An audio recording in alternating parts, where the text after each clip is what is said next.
Hello, everybody, and welcome to our discussion today. I am very, very happy to be with three wonderful artists, Portrait XO, Colette Robbins, and Sophie Khan. Thank you so much for joining me today. You can start playing the first video, please. I'm going to just give you the structure of our talk. Our discussion today is going to be, I'm going to briefly talk about myself, and in the background you're going to see a virtual show that I curated for Meet Digital Culture Center in Milan for their grand opening, which Sophie, you'll see the giant sculpture in the background, that's hers. And then we're going to talk to each of the artists about their artistic practices, and then we'll move on to a discussion about blockchain technology and social good, and I hope we will have time for a quick Q&A at the end. So to begin with, my own practice in curating was I started out doing physical shows and made the switch to virtual shows. Actually, you can keep playing this. This is fine, so that more people can see as they're coming in and joining us today. So when I began curating, I actually ran an art gallery for 18 years, specializing in contemporary Asian art. And then I became an independent curator of digital art. And this show, the reason that I'm showing it to you, again, it was at the Meet Digital Culture Center in Milan, is because one of the artists in this show, I went from doing a physical show, a virtual show, into a physical show with Tomiko Teal that actually just closed. And you can advance the video, please. So this is an image from her physical show, and I thought this was important to talk about because it's an unusual twist, starting in the virtual and then ending in a physical exhibition at a cultural institution. And this, you can see the layers of technology that are used. We have augmented reality and also live video streaming, and there are 15 projections, video mapping going on. And the piece is actually about ocean plastics. Can you advance, please? Next slide. And this is a picture of one of the artists in the exhibition, showing you how the live video stream works. And the incredible thing about this exhibition was it put the viewers directly into the history themselves. Okay, you can go to the next image. And I wanted to just mention briefly my first NFT show that I curated was for Casey Rias with many wonderful artists. And this was actually their first NFT experience. And it really went on to change their art practices and also really impacted me in terms of my curating practice. And this is a piece by Aurea Harvey called Mystery 5.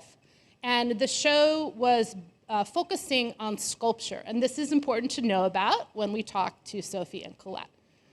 Okay, great. Well, I think we'll move on to meet our wonderful artists here. So Colette, I'm wondering if you could tell us all about your artistic practice, how you got interested initially in art in the first place, and your transition from physical practice into virtual. Hello. So I was trained as a painter initially, and I did not get into using digital tools until 2012, when I was invited to be part of the first hackathon at the Metropolitan Museum of Art in New York with a company called MakerBot, a 3D printing company. And we were allowed to work with the curators at the Met and to scan antiquities on site. So it was the first time I felt like I could actually take my two-dimensional drawing practice and turn them into paintings on a two-dimensional surface. So this idea of that, simulated source imagery in a simulated 3D space opened up a whole avenue of things for my work. So that's when I started getting into 3D printing in between 2012 and 2020, 21. And then I started really kind of experimenting with the files. Next slide, please. So you can see these are the 3D printed sculptures in an exhibition. These are totems made of Rorschach ink blots that I extruded and sculpted and added texture. And I really loved this idea that you could bring a lot of tactility into technology and into these very complicated pieces of software. You can go to the next slide. And as I've moved forward, I've actually gotten more into figurative elements and using scans of ancient antiquities and also of my face that was done by Sophie Khan when we first met. And this kind of connection between using these digital tools and meeting other people using these tools, that was really amazing to me. Kind of entering into the digital space brought a whole new community, including Sophie, and this idea that the new type of kind of portrait would be to scan somebody when you first meet them instead of sketching them. So you can go to the next slide. And this is a video where I used both of those physical sculptures. This is the first time I took the physical pieces, brought them back into the digital, recreated the textures that I had created physically in this digital space, and animated it. So this was a really big jump for me. It was back in August of last year. And this one I minted as an NFT, and that was kind of my first foray into NFTs. You can go to the next slide. And then this one I most recently minted with Tezos on the object marketplace. And this I did as a one-of-one, which is not something a lot of artists do on Tezos, but it is very common with the Ethereum blockchain. And I finally felt like I was in a place with the skills that I had accumulated over the years to recreate a very kind of psychologically charged memory of a dream when I was a child. And I loved the idea that these very complicated digital tools could do that in a way that I wasn't able to do with traditional painting, or that wasn't kind of suiting what I wanted to do with traditional painting and sculpting. So yeah, and I'm also participating in VR exhibitions as well, including one called Symphony, what is it called? So thank you. Sound Becomes Sight, a symphony for the metaverse, curated by George Vitale and Matthew Gant, and it's about to be exhibited at the Meet Digital Cultural Center in Milan. Yeah, so that's kind of where I'm at right now. I think portrait is next. Next slide.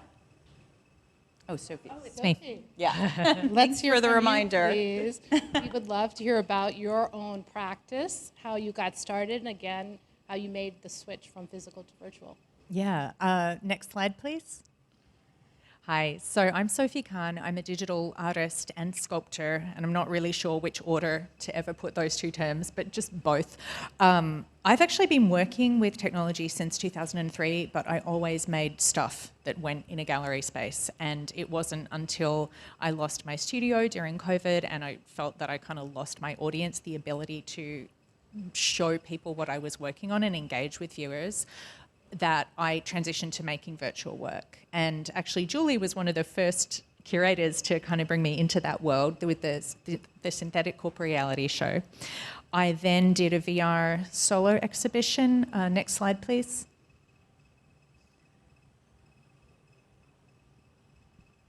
Oh, this is, I'm so sorry. Can we do the one after this? My fault. I'm sorry. So this was a VR exhibition. You could see it in the browser on Mozilla Hubs, or you could visit it on an Oculus headset.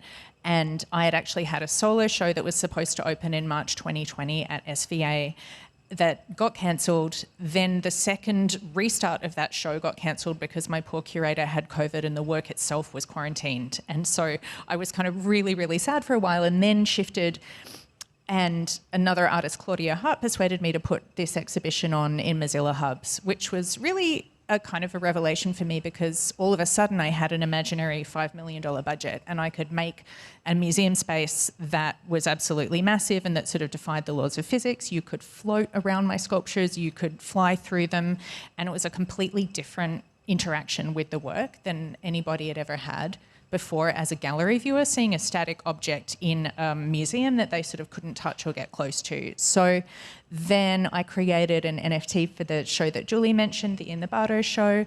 I've also been a part of the same exhibition, Sight Becomes Sound, Sound Becomes Sight, I'm so sorry. Symphony for the Metaverse. And another online show curated by George Vitale. And if we can see the last slide, please.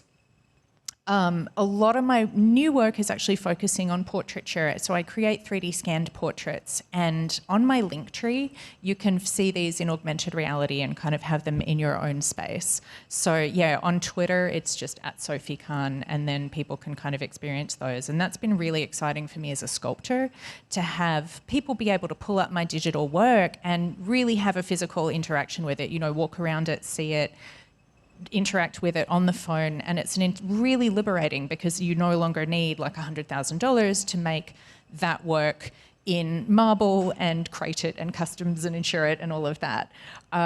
So as a sculptor, it means I can make work a lot faster and iterate and think through my ideas a lot faster, which is really exciting. Okay, great. I think we're ready to hear from Portrait XO. Can you tell us all about how you got interested in your own practice? I know it's very different from everybody else, and I think people will be super excited to hear about this transition in your own life. Sure, thank you. And thank you both for sharing your work. That was really amazing. So I come from a music background. I studied classically on piano and violin, and I've always been kind of drawn towards the curiosities around technology, just like pulling things apart. I'm really good at breaking things.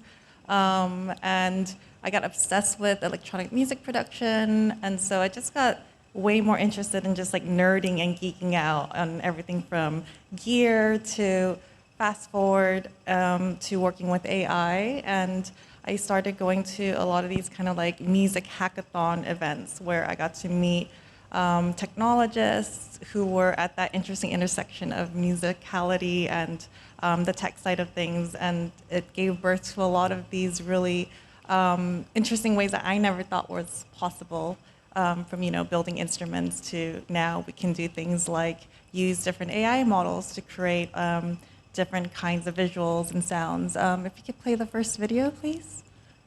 So as part of South by Southwest, I have 2 official showcases, and this is the first time premiering the upcoming AI audiovisual album, which has been quite a journey. And I work with different data scientists. So as one step of the journey, we took an hour of my singing vocals, and it learned how to sing like me, and gave 10 hours of audio, which gave birth to the album. So you can't hear the audio.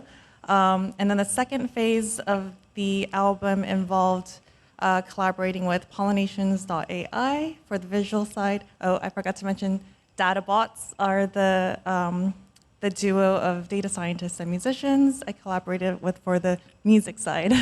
And so the visuals here, I got really obsessed with trying different AI models, mixing sounds as well as text prompts. So you can't hear it, but the sounds are also guiding the AI how to move.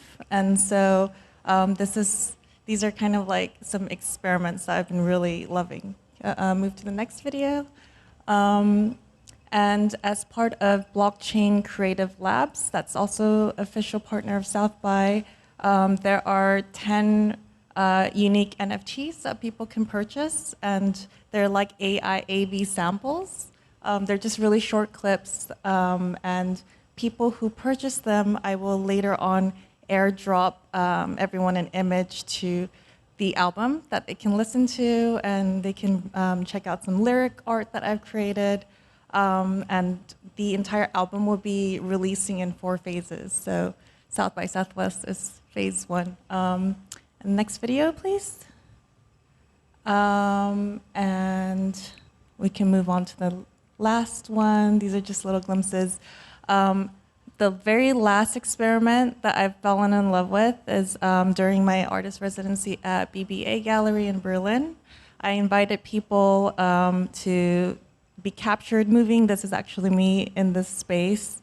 And using another approach, using text prompt as well, but style transfer. And it's just been a lot of fun. And I lose track, actually, a lot of my processes because I'll try an experiment and then it'll inspire to take that output and then feed it into another one. So I have this kind of like crazy rabbit hole that I just keep diving deeper into. And so yeah, I'm performing on the 14th and the 15th. And I guess Instagram is the best way to see where I post all the event happenings. Yeah, I actually would really like to encourage everybody here to go and listen to the music that goes alongside of Portrait's work, because this is a very incomplete picture, and really her work is one of the most beautiful translations I've seen between taking music and giving it a virtual form. So I encourage you all to go and check that out. I think we have time now just to have a general discussion. We were all super excited to discuss how could blockchain technology be used for social good. And I think, Colette, maybe you want to tell us all about your projects that you have been involved with, and then we'll just all chime in. I just want to say also, just hearing Portrait XO and hearing Sophie talk about the different rabbit holes we all go through with technology, and how we're not just kind of maybe following a script, but just being very like playful and exploring with the tools. And also that kind of bridging between digital and physical worlds, but also like traditional art and traditional music worlds and these new technologies and different kind of technologists.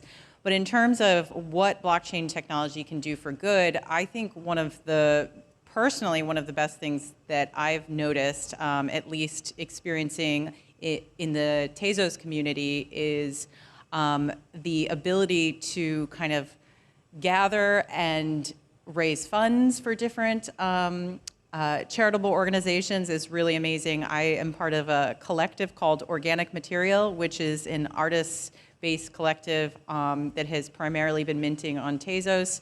And when the war started in Ukraine, we got together and we have raised over $20,000 US worth of Tezos. And that was really an amazing process to work with. We worked with 39 artists, and then we also, the Object Marketplace actually implemented new ways to make it very easy to donate to these charitable organizations. And that's, to me, it was so fast to go organize an NFT exhibition versus if it was a physical exhibition, having to coordinate with a physical gallery space, or having to have the artworks delivered. So there is this kind of immediacy that is beneficial for that kind of thing.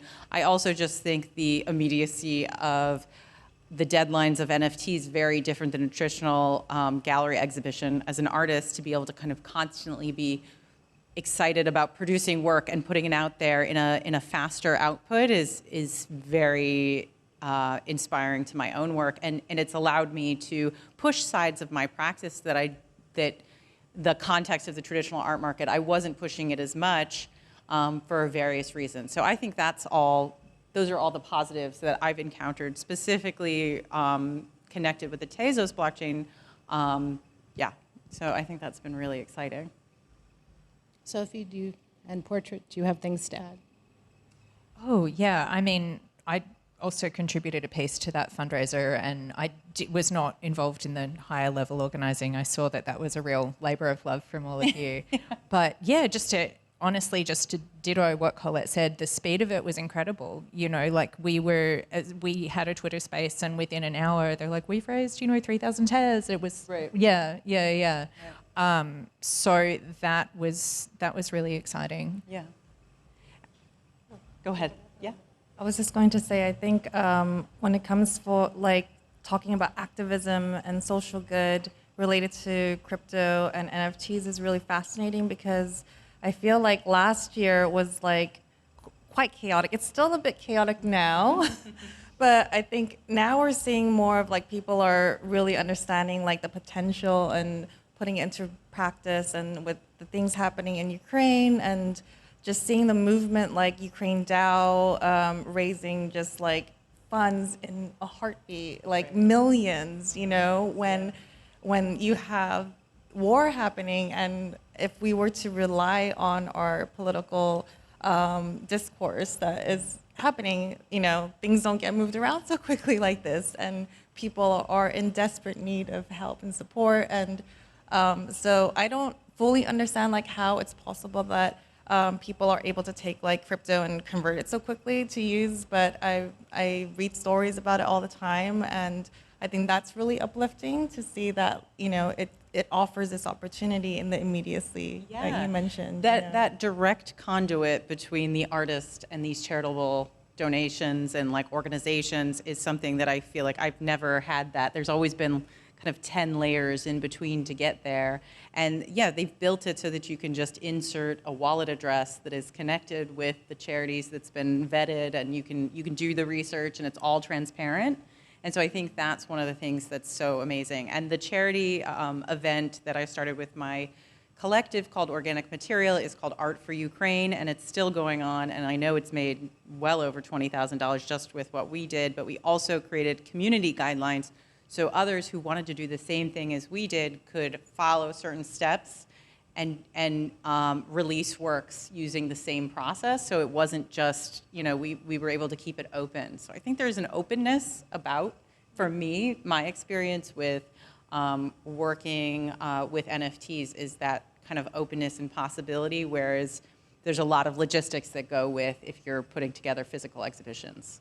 And I think, you know, when I listen to you guys talking, I think a lot about my own trajectory from being an artist myself, you know, who did painting, then becoming a dealer, then becoming a curator. And one of the things that really inspired me to become a curator was this concept of public art and accessibility and building communities and challenging who gets access to what. And I think that's one of the incredible things about blockchain technology is we've created, it is possible to really use these technologies for good, whether it's directly benefiting artists or cultural institutions. And I had gotten an email the other day from an artist collective of women throughout Asia who were coming together to sell their NFTs. I'm going to look at my hand. It's called screensguru.io, so that I would remember the name of this. But I thought, what an incredible idea. They're coming together to raise funds for an artist in residency for 10 digital artists in Cambodia. Oh, that's amazing. And yeah, and I just thought that was a great example. And when I think about reaching community and diversifying art communities, I'm involved with a company called Art Consortium as their art advisor and curator. And one of the things we've been focusing on is how can we enable cultural institutions and artists and galleries to diversify their communities so that when somebody goes into a museum by purchasing NFTs, they can already be co-owners of an artwork that they really respond to. And this is really I think it's a really radical concept. And actually my next show, Cadenza, which is going to be at Meet, is going to be seen in virtual reality in the physical space. And it's about music, all inspired digital art, and Sophie is in it, inspired by music. And people, when they go into the museum, they will be able to purchase art that they respond to. We're talking about for like €5 or €10, they can decide how much they want to spend on something. But this idea that anybody who comes in can have access. And then also in terms of social web-based VR with exhibitions for artists, this creates an incredible way, just with a link on your phone or through the computer, you can discuss art, you can look at art, and you can still co-own it. And I think when we talk about social good, just kind of reinventing what the art world is capable of at this very kind of basic level is fascinating. I mean, yeah, to Julie's point, one thing, I spent a bit of time in Australia during the pandemic, and one thing that came up that was really fascinating is that all of the cultural institutions who kind of transitioned to virtual showings during 2020, and Australia had really strict lockdowns. So, you know, people were not going out for a long time.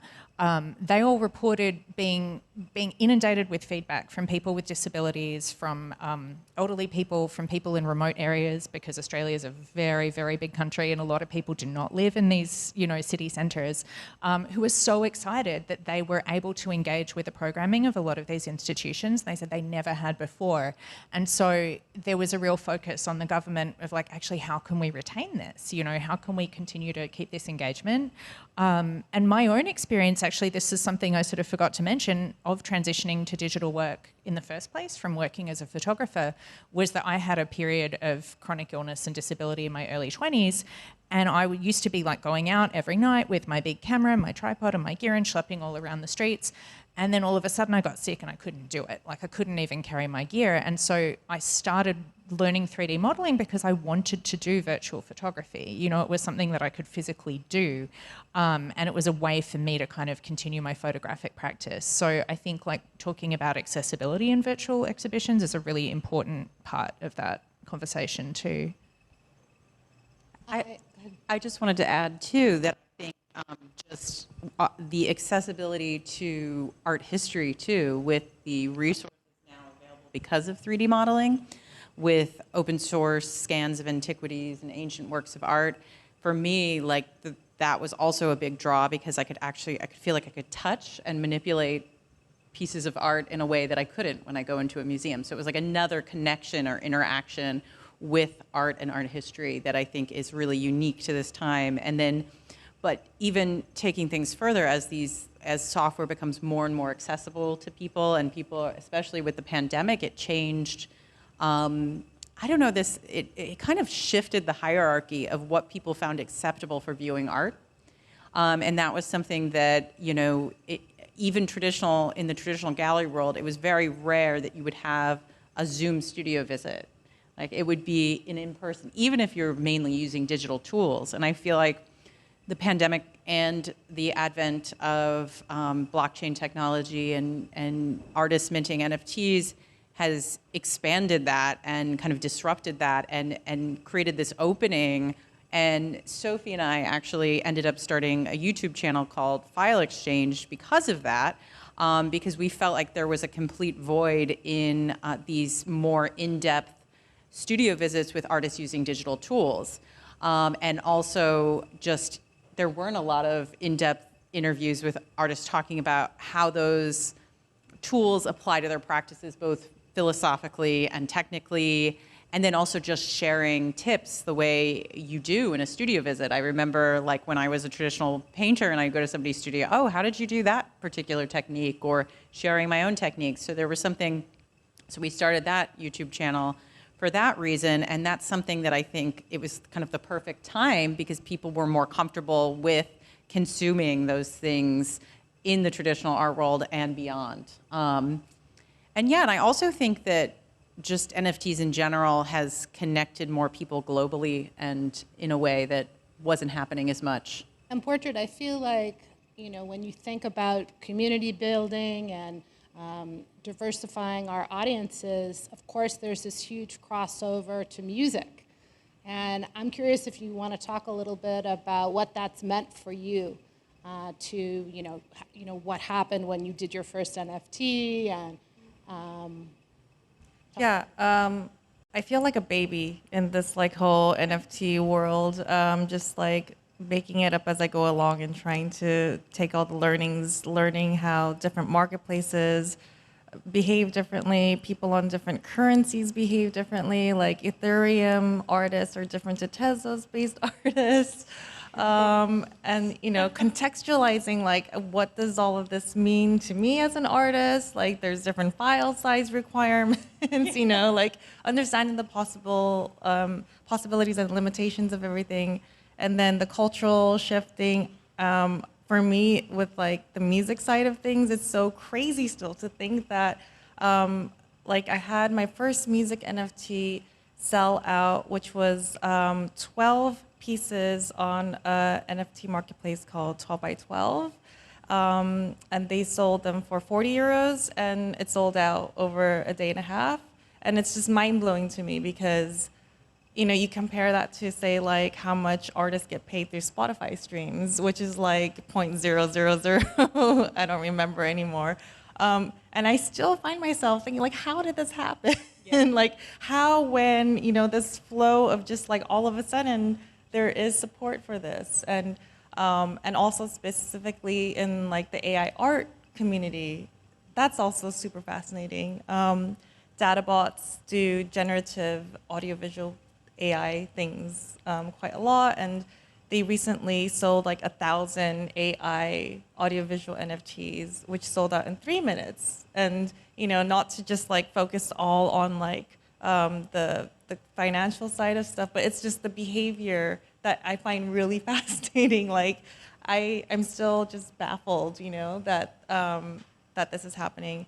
And I think just to also add to what we were talking about with social good, I think on the topic of DAOs, it's really uplifting to hear how people are really engaging about like the environmental impact of currencies, to social well-being of like the whole community of people who decide to, look into like, what if we did form a DAO? How could we look out for each other? Could we have like a percentage that immediately goes back to the community? And that could be a team of 5 people, or like, a global community that goes beyond. And I think those are the types of like redistribution of resources that I find really inspiring. And yeah, I'm just really curious, where it all goes. And it still feels like the wild, wild west, where we've got to like also, be mindful about the scammy aspects of it.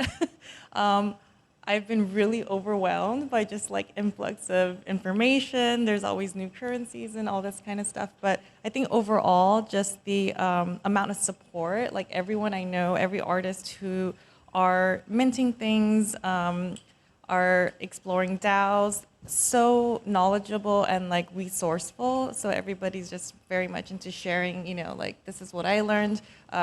Here's how to protect yourself from this scam or that. So if you feel overwhelmed and you're interested, totally fine. I find myself like I have to dip in and out also with like the learning side.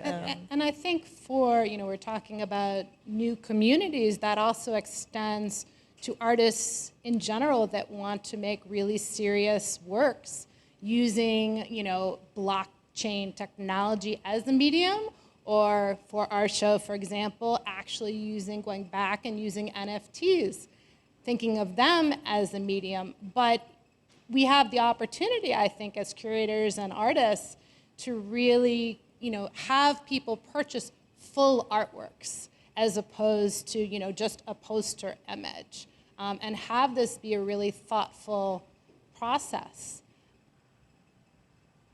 Yeah, I mean, I really, as a sculptor, I really appreciate the way that an artist like Aurea Harvey is also releasing. I mean, I think in her Feral File piece, she had STL files, isn't that right? So when you bought her piece, you could actually have a file that was print ready, and if you had a printer at home, you could then own a physical piece of her work. And so there is a lot of really interesting crossover, a lot of ways where, it's maybe less interesting to me to sell something that's just a JPEG. There's many, many diverse ways that you can have an NFT attached to the sale of a physical work, for example, or there's, a lot of opportunity for crossover. And I think also with communities, we can also think about, I know for all 3 of you personally from our conversations, how empowering it was to actually have your work sell and to have total control of how they're shown and how they're sold. That is a big deal. Even my son, who dropped his first artwork, he was just beyond thrilled that he had this huge response. And, he didn't need a gallery, he didn't need a curator, he didn't need a museum to be able to make money on what he was passionate about as an artist. And I think that really says a lot in terms of, everybody kind of coming together and inviting new practitioners and new artists to really think seriously, as well as curators, about what this movement could do. And I think we've touched on, some of these ideas. I am wondering, we have a little bit of time for questions in our audience. Do we have any questions Okay, we will be happy to pass a microphone to you.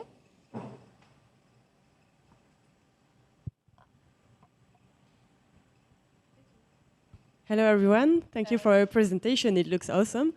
I just wonder something because, Julie, you are a curator. And, you know, in the NFT space, it feels like many people are dropping their art in platforms where everybody is kind of seen but not seen. So either you need very powerful selling capacity yourself, or you need a curator. So I wonder if you had an experience like when you were exposed by Julie as a curator, did it increases the way you sell your NFT or not? Did you had an experience before having a curator? I wonder how that works. Yeah, no, that's a great question.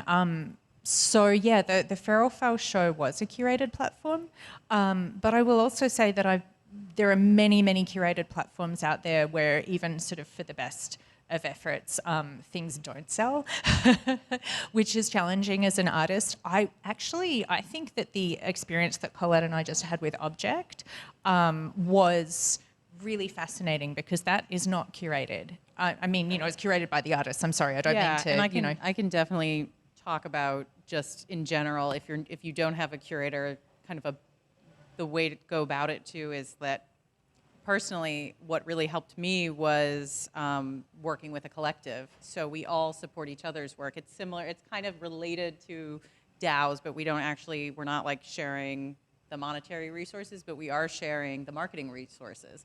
And we are helping market each other. And I think that happens naturally, especially in the Tezos community. I didn't notice that as much as in the Ethereum community simply because of the type of art I make versus it's not necessarily like a PFP project. But I think finding your community in whatever blockchain you're interested in and then setting up meetings and working together and doing curated drops or thoughtful drops, we spent a lot of time thinking as a group, organic material, just like thinking about, well, how can we slow down these drop mechanics? Because the whole thing about dropping and about NFTs, it is lightning speed. And so we wanted to bring a little bit more, just like we kind of slowed it down. We made it into an offer structure. We had a deadline and we had artist talks, kind of like this, as opposed to just, this is how much it costs, go get them, you know? So, and I actually really respect the market transparency with NFTs. I find it liberating because in the art market, the traditional art market, it's this constant dance of let's pretend that sales don't exist and they don't matter and that we all magically have money already. Magically, yeah. We don't need to worry about money because we have a lot of it. Exactly. And so for me, I'm happy with that transparency, but at the same time, with the work that I'm doing, it's a slower down, you know, a more slowed down type of work. It's more subtle. It requires a little time.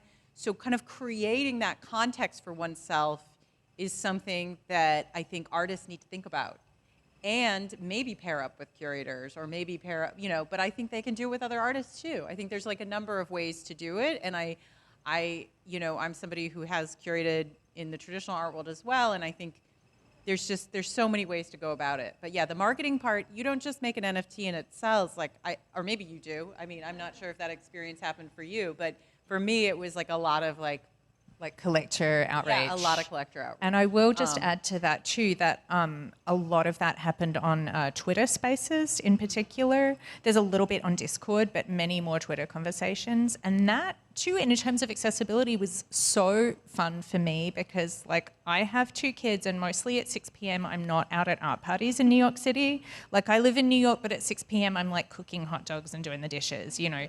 So I can have my phone playing a Twitter space and I can listen to a conversation and I can kind of weigh in while I'm, you know, at home. So that also opened up that feeling that like we could be conversing with digital art curators, right, you know, with there's more access for sure. I think some of that was on Clubhouse, but now has moved more to Twitter. Yeah. So that if you're asking that question as an artist, that would be where I would look first. And I think also just to chime in from the curator perspective, remember, I have a super different background, I think, than a lot of independent curators because I ran a gallery for 18 years.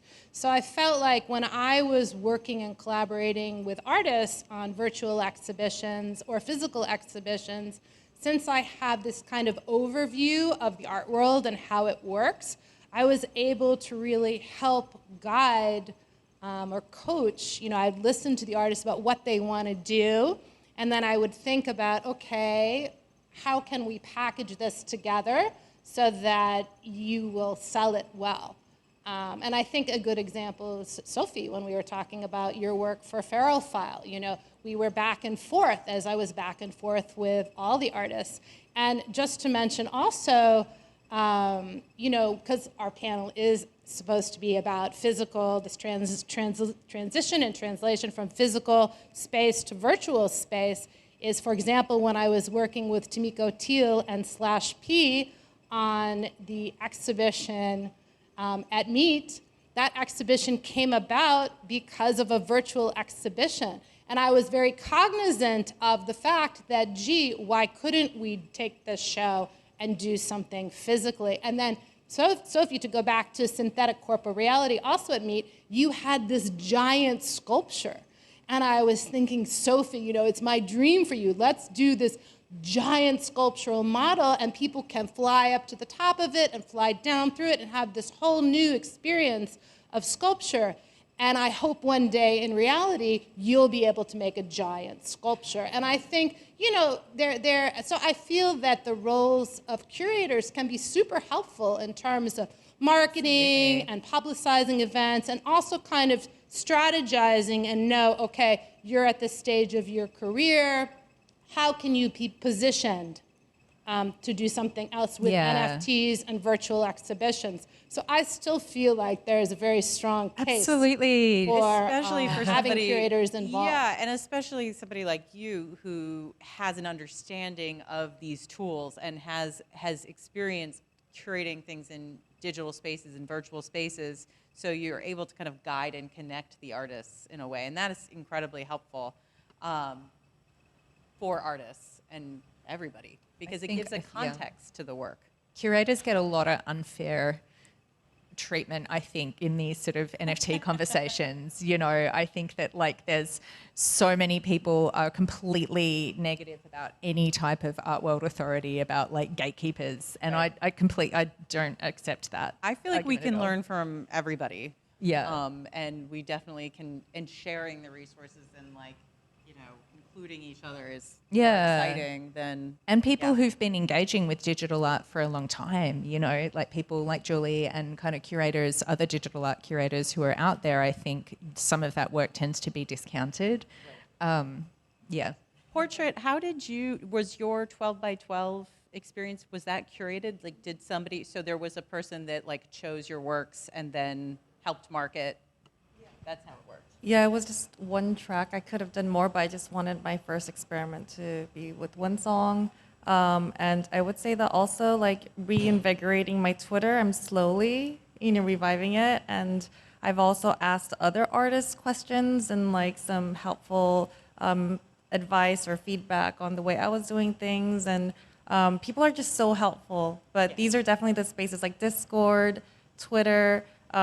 I've been really loving the direct communication, and people are just abundant with, try this, I've tried that, it didn't work because this, that, and one of the artists got me on object.com, and so, people, and I'm always happy to help answer any questions. I'm going to interrupt for 1 second, because I just want to say thank you so much for joining me in this discussion. It's been a pleasure, and I feel that we've done a really good job of challenging people's stereotypes of what is NFT art today.